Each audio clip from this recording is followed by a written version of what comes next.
Team Bhutan কয়েক বছর আগেও হেসে খেলেই হারাতো বাংলাদেশ। কালের বিবর্তনে তারাই আজ শক্ত প্রতিপক্ষ।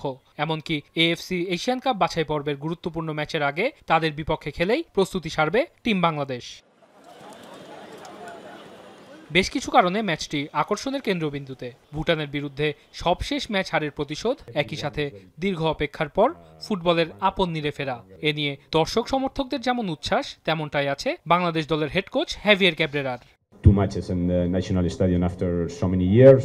Even is my first match also in there after 3.5 years. So seriously, it's huge expectations, and we really want to give back to everyone.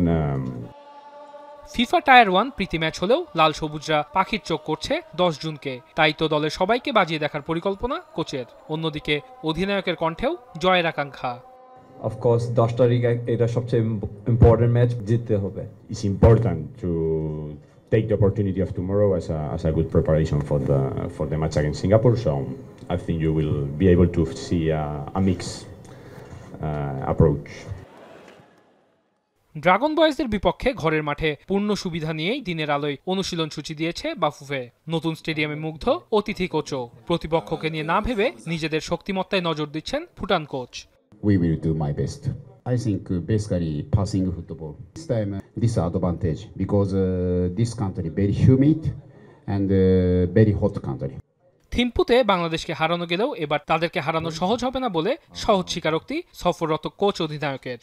Second league we won 1-0, and yeah, now Bangladesh team has changed.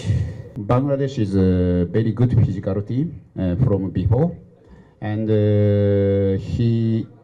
they can run a lot and very strong physical and good pressure.